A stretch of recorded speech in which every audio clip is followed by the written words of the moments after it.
Hello everyone. ये video हमारी totally इसके बेस पे होगी, लाइक ट्रायंगल चैप्टर। एंड इसमें जितने भी टॉपिक्स हमारे आएंगे ना, हम सारे इसको कवर अप कर लेंगे, डोंट वरी अबाउट इट। जितने भी इंपॉर्टेंट होंगे, देखिए पहला जो वीडियो होगा वो इंट्रो के बारे में कर लेते हैं, ठीक है। नेक्स्ट वीडियो हमारा एक टॉपिक होगा, और मैक्सिमम इसके 4 वीडियो होंगे आपको।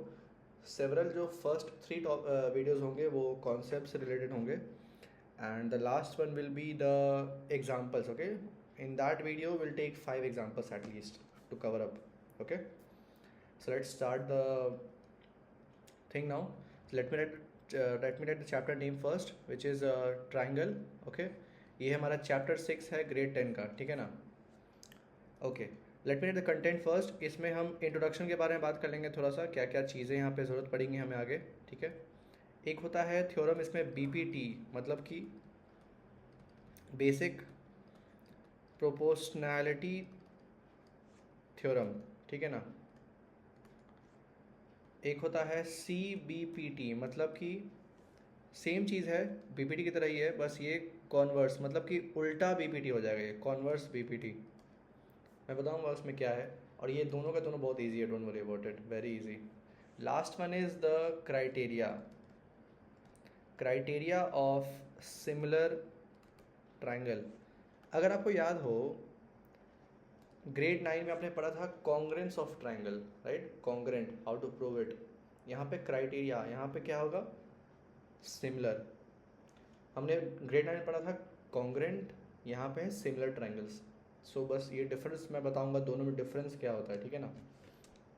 चलिए, सो इस वीडियो को यहाँ पे इंट्रोड्यूस करते हैं, और पहला टॉपिक से बात करते हैं कि मतलब सिमिलर ट्रायंगल और कॉन्ग्रेंट ट्रायंगल में अंतर क्या क्या होता है। यहाँ पे मैंने लिख दिया सिमिलर ट्रायंगल, ठीक है, एक लाइन ड्रॉ कर लेंगे बीच में नॉर्मल सा, और लास्ट हो दूसरा हो गया कॉन्ग्रेंस, ठीक है ना। जस्ट ये जो कॉन्ग्रेंट ऑफ ट्रायंगल मैं भी लिख रहा हूँ ना, ये just to difference between, to get the difference between only, it is not in the syllabus, keep in mind. चलिए देखिए, पहले मैं कांग्रेस के बारे में लिख देता हूँ क्या क्या चीज़ होता था। सपोज़ इसमें था क्या हमारा कि लाइक हमारे पास सपोज़ 2 ट्रायंगल दिया हुआ है, ठीक है। इसमें हमने नोट डाउन किया है इसका नेम ABC एंड DEF, ठीक है ना। अब हम इसमें बोल रहे हैं कि जो ये AB लाइन है ये DE के बराबर है, सो AB इक्वल टू DE, ठीक है ना। BC जो है EF के बराबर है, डबल टिक कर देता हूँ, BC equal to EF, okay. And the last one AC equal to DF, AC equal to DF। ये था जो भी बात, ये साइड्स के अकॉर्डिंग बात था, मतलब साइड्स जो हैं वो इक्वल हैं ईच अदर, राइट।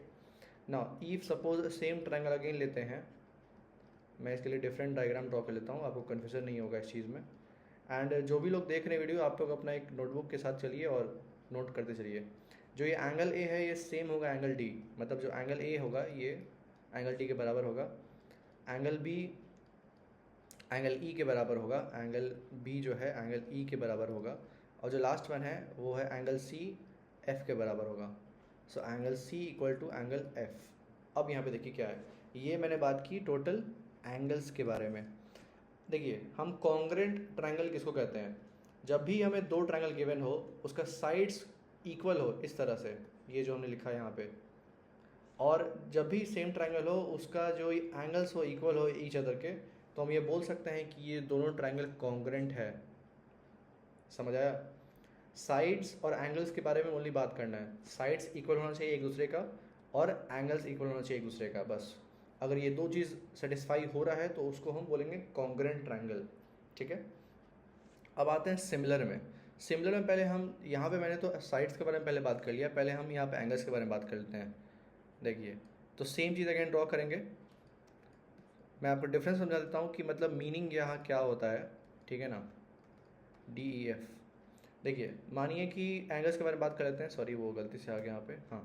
देखिए एंगल A D के बराबर लिख दिया मैंने, सेम तरीके से।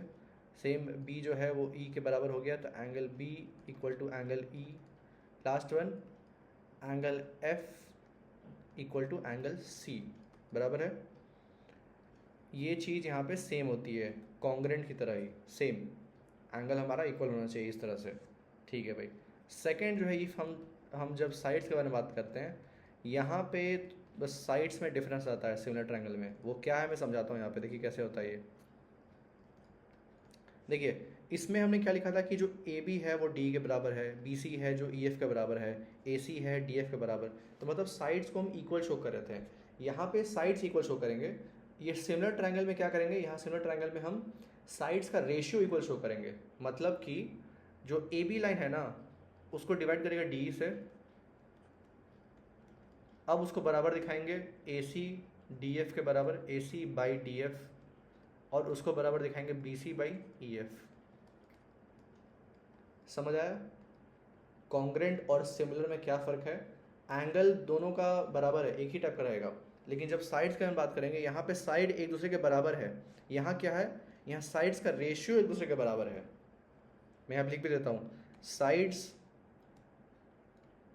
Ratio are equal. I hope ये क्लियर होगा आपको कि क्या है मतलब यहाँ पे। मैं एक एग्जांपल लूँगा, डोंट वरी अबाउट इट। आपको एटलीस्ट इतना समझ आए कि सिमिलर ट्रायंगल और कॉन्ग्रेंट ट्रायंगल में क्या फ़र्क होता है। एंगल का बात करेंगे तो दोनों सेम है, बट साइड्स की बात करेंगे तो यहाँ साइड्स इक्वल हो जाते हैं एक दूसरे के, यहाँ पे साइड्स का रेशियो इक्वल हो जाता है यहाँ पे, बस और कुछ नहीं है। I hope this is clear now. मैं एग्जांपल लेता हूँ। देखिए हम कॉन्ग्रेंस को लेकर नहीं चलेंगे क्योंकि कॉन्ग्रेंस हमारे सिलेबस में नहीं है, ये जस्ट मैंने आपको रिकैप और ब्रशअप दे दिया था, ठीक है। Let me take example first. See suppose example हम लेते हैं, यहाँ पे हमारे पास एक ट्रायंगल गिवन है, यहाँ पे नेम इट,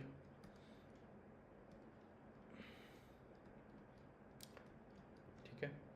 इसका लेंथ हो गया 2 4 6, और दूसरा लेंगे बड़ा सा, थोड़ा साइज बड़ा करेंगे इसका, 60 60 60 डी ई एफ, ठीक है ना। यहाँ 4 8 12 रखेंगे। अब ये देखिए, अब क्वेश्चन पूछ रहा है कि क्या ये दोनों ट्रायंगल सिमिलर है। तो चलिए एक एक चेक करते हैं। पहले हम एंगल्स के बारे में बात कर लेते हैं। पहला एंगल्स का पार्ट आएगा। देखिए एंगल ए जो है वो एंगल बी डी के बराबर हो गया, एंगल बी जो है एंगल ई के बराबर हो गया, एंगल सी जो है एंगल एफ के बराबर हो गया। और एक और चीज़ मैं मेंशन कर देता हूँ, मे भी आपको कन्फ्यूजन हो सकता है। देखिए ये जरूरी नहीं है कि एंगल ए है एंगल डी के बराबर हो। आप एंगल ए को एंगल ई के बराबर लिख सकते हो, एंगल एफ के बराबर लिख सकते हो, क्योंकि ये भी तो 60 60 है, राइट।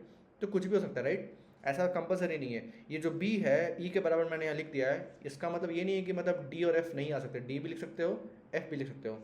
सेम तरीके से यहाँ भी, ठीक है, क्योंकि मेजरमेंट सेम होना चाहिए, मेन मैटर वो है हमारा ना। दूसरा अगर साइड्स के बारे में बात करेंगे तो मैंने क्या बताया था आपको, ए बी बाई डी करेंगे पहले। So A B by D E कर दिया हमने, बराबर equal to B C by E C E F करेंगे, B C by E F. Last one A C by D F, A C by D F. चलिए value put करेंगे। A B by D B की value आ जाएगी 2/4, B C by E F की value आ जाएगी 4/8, इसकी value आ जाएगी 6/12। ओके ना, देखेंगे कि ये जो तीनों फ्रैक्शन है ये बराबर हैं क्या एक दूसरे के। कैंसिल करो, 1/2 ये, 1/2 ये, 1/2। समझ आया क्या आएगा answer? 1/2 equal to 1/2 equal to 1/2, बराबर है ना। मतलब कि सिमिलर है, सिमिलर ट्रायंगल्स। समझ आया? आई होप ये समझ आ गया होगा आपको। एंगल्स तो शो करना इजी है, बहुत इजी है। साइड्स को कैसे शो करते हैं समझ आ गया आपको। रेशियोज को इक्वल दिखाना है हमें। देखो यहाँ पे हमने वैल्यूज रखे और हमारा रेशियो जो है सब बराबर आ गया, तो सिमिलर ट्रायंगल हो गया। Okay, let me mention the last thing, what is the symbol of similar triangle. See यहाँ पे हमने प्रूफ कर दिया ना सिमिलर ट्रायंगल, तो आंसर लिखेंगे ऐसे, ठीक है। Triangle symbol A B C, यहाँ triangle symbol D E F. Similar का सिंबल मिडिल में लिखेंगे, क्या है देखिए ऐसे है something, curve like S shape like that, okay, curve shape like this ऐसे।